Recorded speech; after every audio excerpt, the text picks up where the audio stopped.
রাতে যে কালীঘাটও দখল হবে না কেউ বলতে পারে না সে কথা। যদি নিভৃতে কাঁদে তাহলে আমাদের স্লোগান, আমাদের আওয়াজ, আমাদের গলা আরও চড়বে, মিছিল আরও বড় হবে। তারা যে তাদের কাজটা করছে, তারা যে একটা সরকারি চাকরি করে সেটা তারা ভুলে গেছেন। তারা যেন তৃণমূলের ক্যাডার, তারা যেন তৃণমূলের সদস্য, তৃণমূলের হয়ে কাজ করা, তৃণমূলের হয়ে কথা বলাটা তাদের একমাত্র উদ্দেশ্য।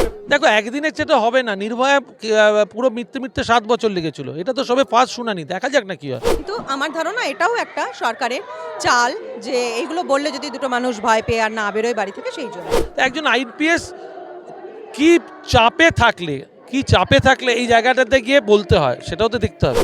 সময় যখন মানুষের চলে যাওয়ার হয় না, তখন এইসবই করে মানুষ। সন্দীপ ঘোষের কালো হাত ভেঙে দাও, গুড়িয়ে দাও, আমরা বলতেই থাকবো। সন্দীপ ঘোষের গালে গালে জুতো মারো তালে তালে, প্রশাসনের গালে গালে জুতো মারো তালে তালে, সন্দীপ ঘোষের গালে গালে জুতো মারো তালে তালে।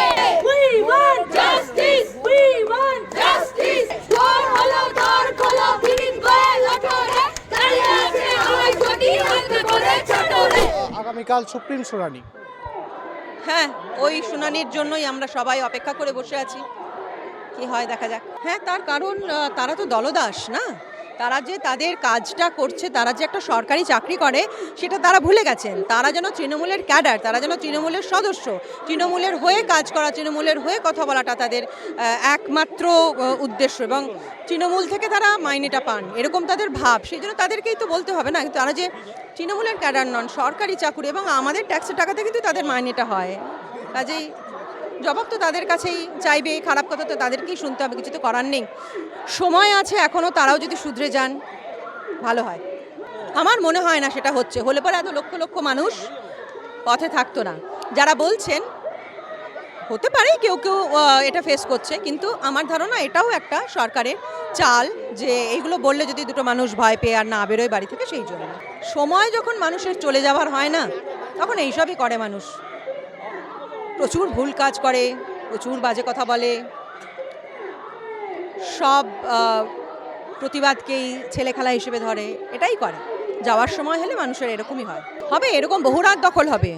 কোনো একটা রাতে যে কালীঘাটও দখল হবে না কেউ বলতে পারে না সে কথা। ক্রমশ ওই জন্য ধাজরা অব্দি এগিয়ে এসছে। এখনও যদি ওনার টনক না নড়ে, মুশকিল আছে।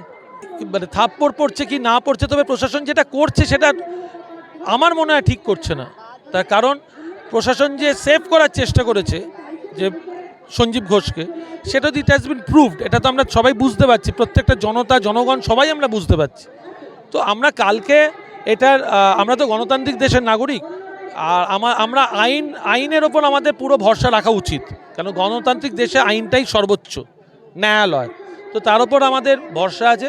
কালকে আমরা দেখি কালকে কি হয়। দেখো, একদিনের সেটা হবে না। নির্ভয়া পুরো মিথ্যে 7 বছর লেগেছিল। এটা তো সবে ফার্স্ট শুনানি, দেখা যাক না কি হয়। পথে তো আবার নামতে হবে। অবভিয়াসলি প্রভাবশালী, নাহলে একটা জায়গা থেকে সরিয়ে দিয়ে 4 ঘন্টার মধ্যে আবার একটা মানে একটা জায়গায় পোস্টিং হয় কখনো, তো সবাই বুঝতে পারছি প্রভাবশালী।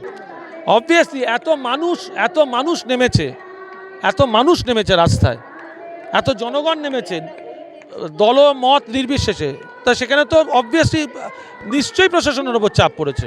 প্রত্যেকটা বাঙালির মধ্যে রাজনীতি নিজের ভেতরে আছে, যেটা আমরা ভোট বাক্সে দিই, কিন্তু যখন অন্যায় হয় চোখে যে কোনো রাজনৈতিক দলের ঠুলি সরিয়ে আর খুলিটাকে ঠিক করে খাটিয়ে আমরা রাস্তায় নেমে তার প্রতিবাদ করি। যদি নিভৃতে কাঁদে তাহলে আমাদের স্লোগান, আমাদের আওয়াজ, আমাদের গলা আরও চড়বে, মিছিল আরও বড় হবে। একদম।